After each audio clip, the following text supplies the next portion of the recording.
새날을 허락하신 하나님을 찬양합니다. 다 같이 우리 기도드리겠습니다. 참 좋으신 아버지 하나님, 변함없이 우리에게 새 생명과 호흡을 다시금 연장시켜 주시고 허락하신 날도 하나님의 말씀과 기도로 찬양으로 하루를 열어가게 해주시오니 감사합니다. 오늘 또 걸어가신 그 말씀 앞에 응답되어가는 거룩한 한날이 되어질 줄로 믿사오며 예수님 이름으로 축복하며 기도하옵나이다. 아멘.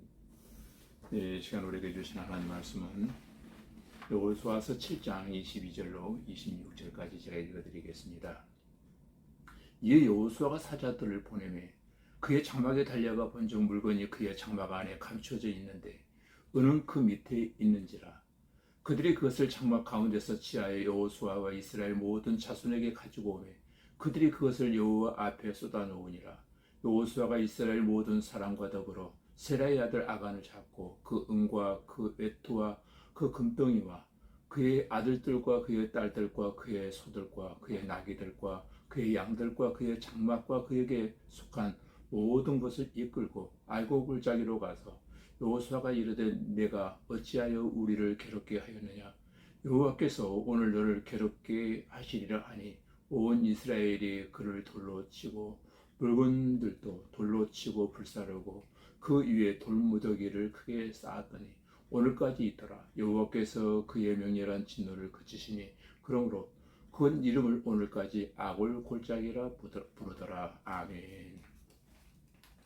예, 방금 읽어드린 여호수아서 7장의 주제는 아이성 전투와 패배라는 주제를 우리에게 말씀해 주고 있습니다. 왜 이 전쟁에서 패배하게 되었는가, 그리고 또 패배에 따른 이스라엘의 자세와 그 반응을 우리가 보게 되어질 것입니다. 오늘도 이 말씀을 통해서 참여하신 우리 주님의 음성이 여러분 모두에게 임하여지기를 간절히 기도드립니다. 탐욕의 눈이 어두워 하나님께 온전히 바쳐야 할 여리고성 전리품의 일부를 훔친 아간으로 인해서 이스라엘이 여리고 전투에 이은 가나안에서의 두 번째 전투인 아이성 전투에서 쓰라린 패배를 맛보는 장면을 보게 되어질 것입니다. 앞장 6장에서 여리고성이 무너지는 사건을 우리는 보았습니다. 믿고 순종할 때 여리고성은 무너졌습니다. 우리는 하나님의 방법으로 여리고성이 무너진 것을 믿습니다.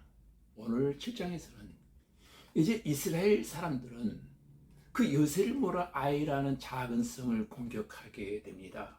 여러분, 그들의 아이성은 너무도 작고 군사도 얼마 없으므로 쉽게 이길 것이라고 생각들을 하고 있었던 것입니다.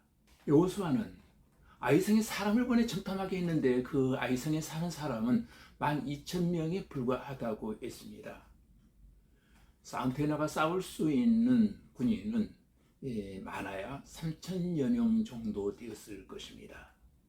그래서 정탐꾼들의 보고를 들은 여호수아는 이제 3,000명을 뽑아서 아이성을 공격하게 했던 것입니다.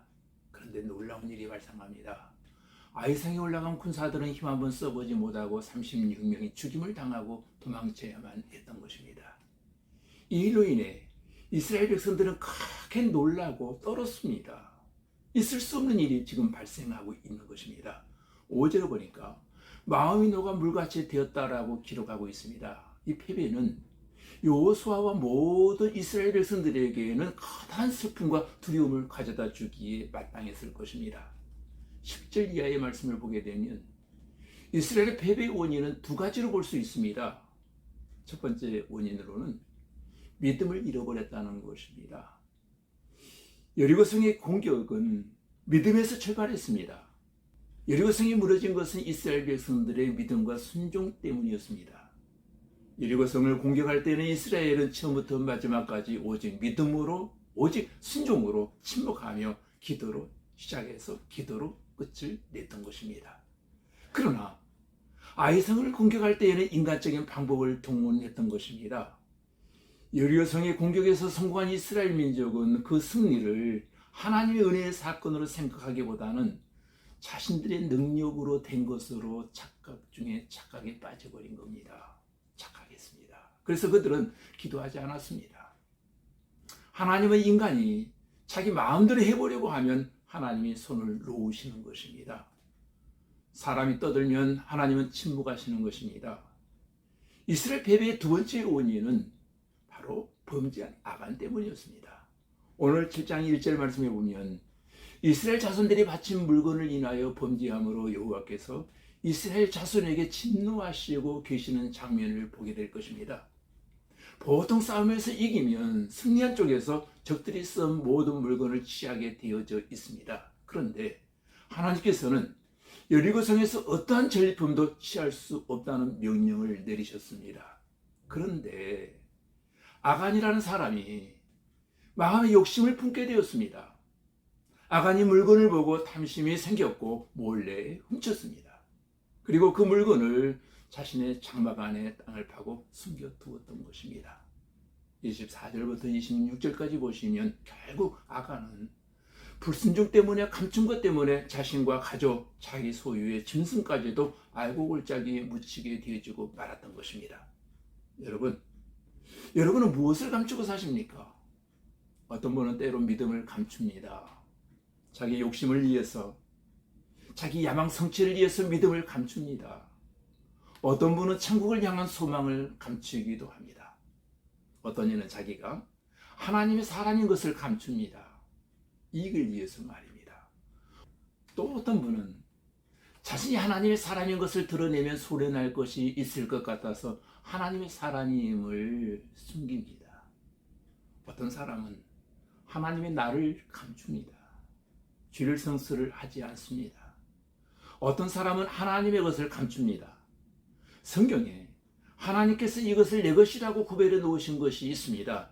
그런데 하나님 죄송합니다 하고 하나님의 것을 감추어 버립니다. 처음엔 떨렸지만 자꾸 감추다 보니 익숙해지고 말았던 것입니다. 우리가 하나님의 뜻을 어기고 감추고 사는 것이 무엇이 있습니까?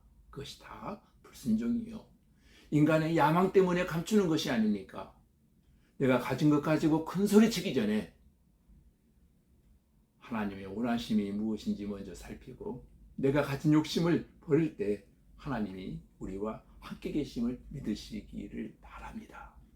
믿고 순종하고 야망을 비전으로 받고 하나님이 함께하는 사람임을 증거하는 믿음의 사람들이 다 되시기를 주님의 이름으로 기도드립니다. 다 같이 기도하겠습니다. 전능하신 아버지 하나님, 우리의 신앙 삶 속에 믿음과 순종을 잃어버리지 않게 하여 주시옵소서.